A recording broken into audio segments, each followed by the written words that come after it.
Hi, my name is Reverend Donna, and I'm with Our Sacred Journeys. And I'm really looking forward to sharing a message with you this week. As many of you may know, I've been focusing on the movies Frozen and Frozen 2 this month. I really feel that there are some strong spiritual messages that are kind of portrayed throughout the movies. And today also happens to be Ash Wednesday. It's the first day of Lent. And for those of you who are not familiar with Lent, Lent is typically a time of 40 days leading up to Easter Sunday. Many different faith traditions celebrate Lent in different ways. Metaphysics does as well. And what it is, it's the 40 days of leading up to Easter Sunday, which is leading up to Jesus's crucifixion, his death, and then his resurrection. And in metaphysics, we look at the practical application of scripture and of spiritual truths, and how can we incorporate them into our world now, right now. And in metaphysics, what I like about Lent is that we encourage a time of reflection, a time to go within in our own personal time to kind of take an inventory of our life, what it is that we're maybe feeling complete in or wanting to let go of while we're opening to something new. Kind of like the seasons. We all have there's different cycles in life. There has to be an ending for a new beginning. For example, there has to be a physical death leading into the afterlife, into immortality. In order to start something new, something sometimes has to end. And when we prepare ourselves through a spiritual practice like Lent, we are opening ourselves, I believe, to have this opportunity to truly focus on not only what we want to let go of, but more of what is it we want to step into. We're also coming into spring, and spring is about new beginnings. If you look around in nature, everything has been cold or barren depending on where you're at with the seasons in winter. The leaves may be off the tree and we're starting to get new buds. And I'll talk more about that closer to Easter and springtime, but Lent is that, again, another sacred opportunity to truly kind of go within. And in metaphysics, probably my favorite faith tradition that honors and teaches Lent is unity and their teachings of Jesus and teachings of the Christ, because I really find a connection with them. And for those of you who know, I've been following their Lenten practice for many years. I get their book this year, came last night, so I'm happy. It's called Release and Renew, a Spiritual Practice for Lent 2021. So I will be reading from this for the next 40 days as part of my spiritual practice. And what I like in this booklet, that it covers the 40 days, and one day you're invited to release something, and then the next day you're invited to renew something else. And they go through this whole process throughout the 40 days. I'm going to read a couple of them just so you kind of have an idea of what we'll be looking at this year if you so choose. I'm sure you can go to their website, and it might even be online. I like a hard copy because I like to carry it with me and read it no matter where I'm at. And I'm still old-fashioned enough to like to hold it. But some of theirs in the booklet talk about, I release any belief in limitation. I renew my sense of possibility. I release a habit of judging others. I renew my commitment to see the divine in all beings. I release negative thinking. I renew my positive expectations. I release the fear of lack. I renew my awareness of abundance in my life. I release old feelings of bitterness, and I renew inner peace by forgiving. These are just a couple of examples. I'm going to read today's to you because I found it pretty empowering for myself. I'm still reading through it. I just got it last night in the mail. But this is what it says in the booklet for today. And today and tomorrow's reading were written by Reverend Sandra Campbell, Unity Temple on the Plaza, Kansas City, Missouri. And this is what she says for today. I release any belief in limitation. When I was in junior high school, my typing teacher would often lose patience with the endless chitter-chatter of teenage girls in class. Occasionally, she would command our attention and silence by proclaiming loudly, "Enough is enough and too much stinks." Those words hold true for beliefs that do not serve our highest good. We may find ourselves entertaining limiting thoughts about ourselves and others. Thoughts about not being or having enough may bombard our psyches. I once heard a minister refer to such negative beliefs as stinkin' thinkin'. In principle, we create our experiences by our thoughts, beliefs, and actions. When we entertain thoughts of lack, we attract more of the same and block our channels to new and better experiences. During this season of Lent, I set my intention to release any belief in limitation. When such thoughts enter my mind, I quietly affirm that I am happy, whole, wise, and healthy, and I have plenty to meet my needs. By consciously letting go of stinkin' thinkin', I give myself permission to see myself and the world around me in divine perfection. After all, thoughts held in mind produce after their kind. And her scripture is from Philippians 4, verse 8. Finally, beloved, whatever is true, whatever is honorable, whatever is just, whatever is pure, whatever is pleasing, whatever is commendable, if there's any excellence and if there's anything worthy of praise, think about these things. I'm going to talk a little bit about Frozen 2 because I found that this movie correlates really well to Lent and the idea of releasing what no longer serves and stepping into a higher power, higher, greater good, whatever words resonate with you. Because if you remember from the movie in Frozen 2, it's all about change and transformation. Olaf talks about it quite often. Anna and Elsa both go through experiences of growth and transformation together and separately.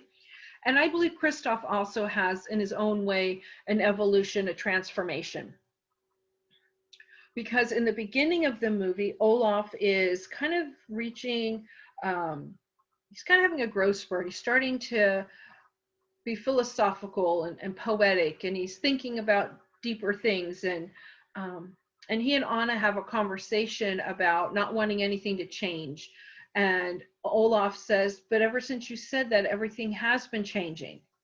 And he talks about the seasons. He talks about how he's feeling. And Anna's thinking the same thing about all the people she cares about are right there with them in Arendelle. And at the same time, Elsa is having her own experience with hearing the call of the siren. She's hearing a call that only she can hear, if you notice.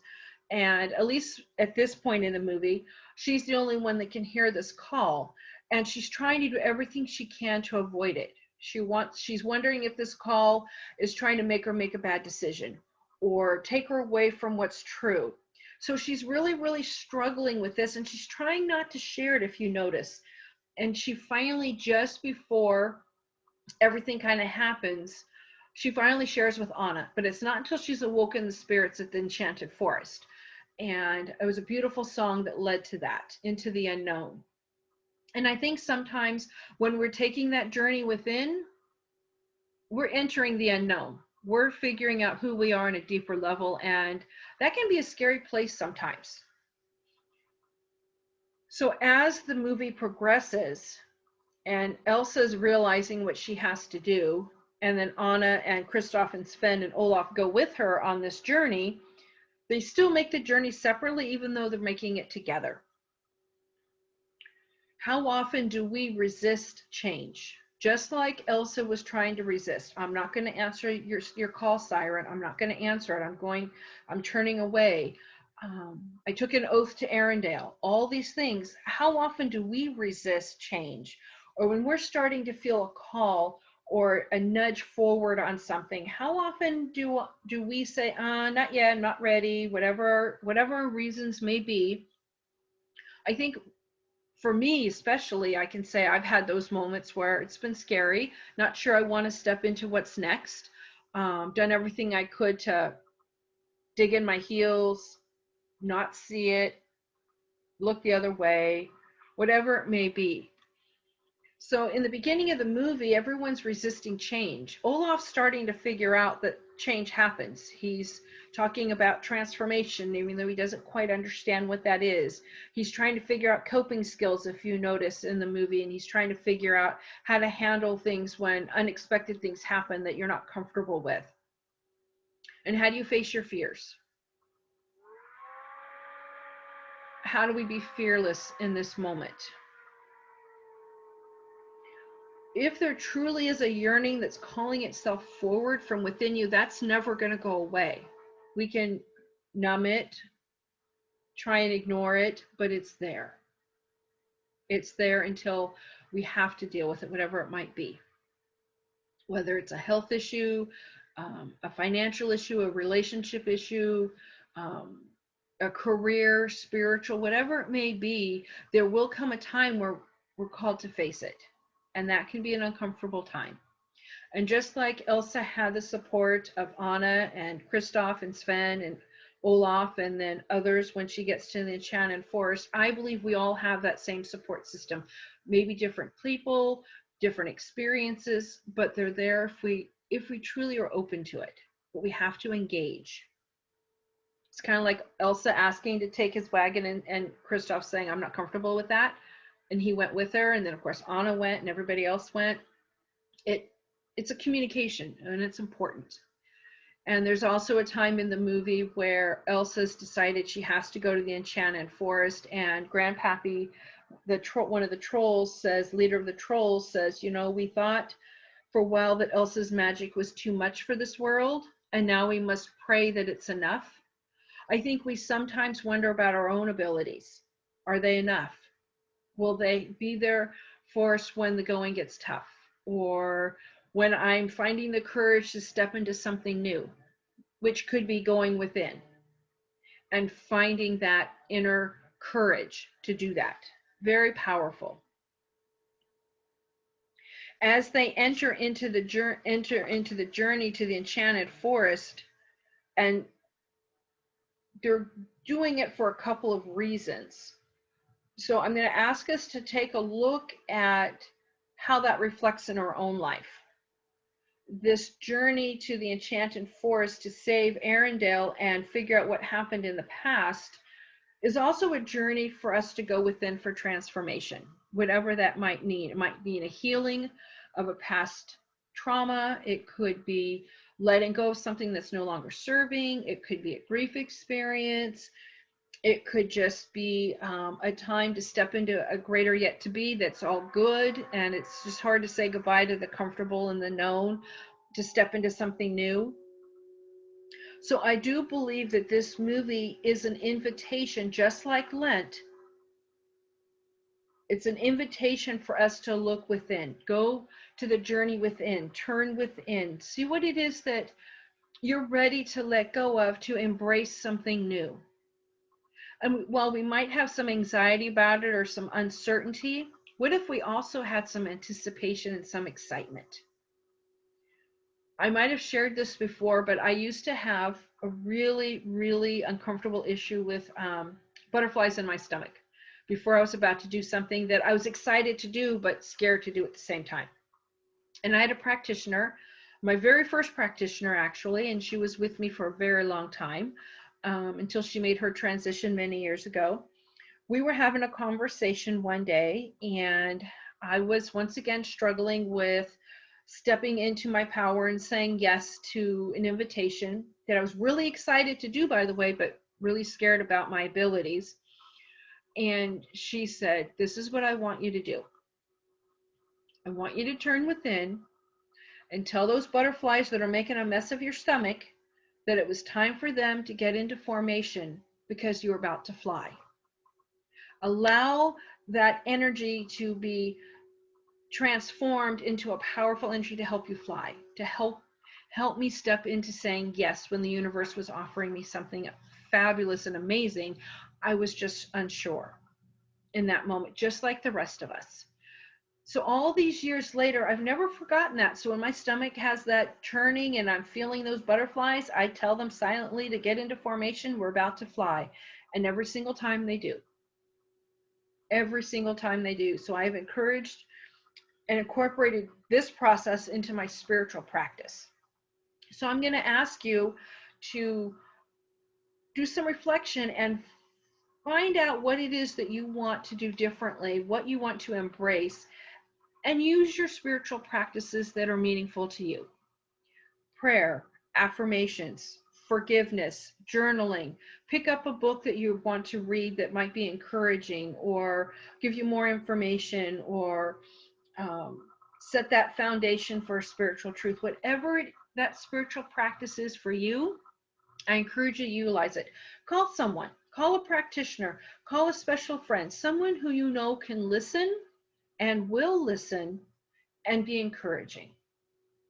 Because just like Anna and Elsa on this journey had the encouragement and the love of each other and the people they cared about in their life, all of us do as well. As I turn within in prayer, I want to say thank you for listening today, and may you be blessed. And as I recognize and know in this moment, there's only God, that I absolutely know there's one life, one mind, one presence, one life that is God's life that's having its way through and as us. It is the Christ light. It is that light within me that is the Christ, that I recognize and know that that which I am, all of us are. We are all divine expressions of God in action.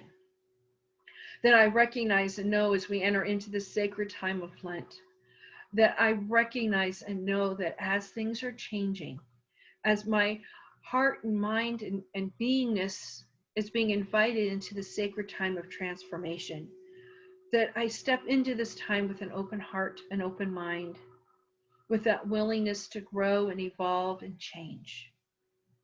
May this be the enchanted forest of each of our experiences right now, to step into this world, to step into this light, and be the light that we are. Grateful for the journey called life. Grateful for all of those who joined me on my journey, as I hope I am invited to join others. As I release my word into the law, I already know all is done. I know there's a higher idea unfolding in ease and grace. I recognize and know there's compassion and love and wisdom and guidance through this time. I say thank you, sweet spirit, as I release my word into the law. It is done. I let it be, and so it is. Thank you again for listening. May you have a blessed week. Looking forward to next week.